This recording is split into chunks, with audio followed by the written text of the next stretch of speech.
Hormuz প্রণালীর কাছে বর্তমানে প্রায় 1000 জাহাজ পারাপারের অপেক্ষায় রয়েছে। এর মধ্যে বিশ্ব জুড়ে প্রয়োজনীয় সরবরাহ বহনকারী প্রায় 200টি তেল ট্যাঙ্কার রয়েছে। ইরানি সামরিক বাহিনী কৌশলগত এই জলপথের ওপর নিয়ন্ত্রণ বজায় রাখায় তেলের বাজারে মূল্য বৃদ্ধি হয়েছে এবং বিভিন্ন দেশে জ্বালানির দাম বাড়ছে। জাহাজগুলো প্রণালীতে প্রবেশ বা প্রবেশ মুখের কাছে যাওয়ার চেষ্টা করলে ইরানের সামরিক বাহিনীর পক্ষ থেকে একাধিক হুমকি দেওয়া হয়েছে।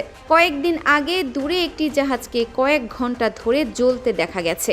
সেটি ইরানি বাহিনীর হামলার শিকার হয়েছিল কিনা তা নিশ্চিত হওয়া যায়নি। তবে গত কয়েক সপ্তাহের ঘটনার প্রেক্ষাপটে সে সম্ভাবনা উড়িয়ে দেওয়া যাচ্ছে না। ইরান বলেছে যুক্তরাষ্ট্র ও যুক্তরাষ্ট্র সংশ্লিষ্ট জাহাজগুলোকে তারা প্রণালী দিয়ে যেতে দেবে না, তবে অন্যরা পারাপার করতে পারবে।